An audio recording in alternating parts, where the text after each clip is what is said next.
তো গাইস এখন একটা ছোটখাটো একটা ইন্টারভিউ নেব, মানে আমার দাদার কাছ থেকে। দেখি তার ডেলি ইনকাম কত, এই ইট কাইটা তার ডেলি ইনকাম কত সেটা শুনবো। তো আপনারা আমার সাথেই থাকেন, তো দেখেন। তো এই যে দেখতেছেন ইট বানাইতেছে,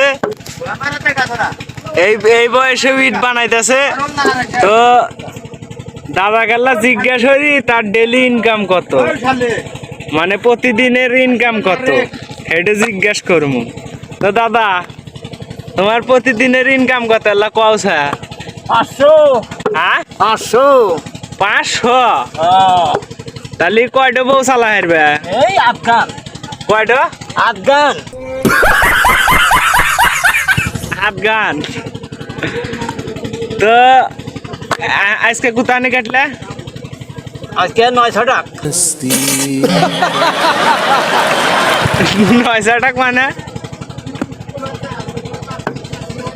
উজ হুন থেকে না? হে উজ হুন থেকে না, এ- ওই যে বালু। ওই যে বালুর থেকে। তাও বালুই কাটছো। তো তাহলে সংসার কি চলে? চলে আদমরা। মরে না যায় বেঁচে আছে? মরে বসে আছি।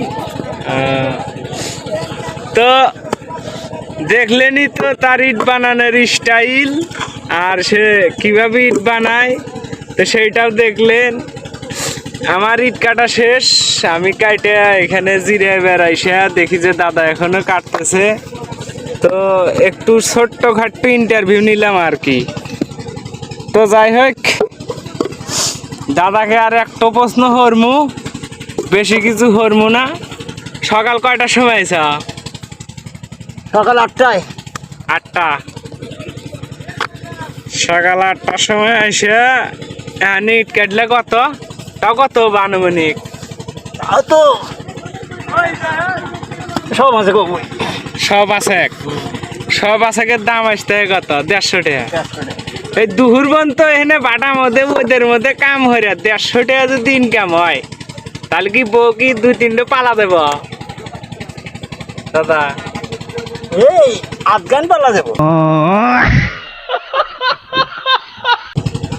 আফগান পালা দেব। আচ্ছা, তো যাই হোক আর বিরক্ত হরমু না, দাদার ইট কাটার শেষের দিকে। তো সবাই ভালো থাকবেন, সুস্থ থাকবেন, আল্লাহ হাফেজ।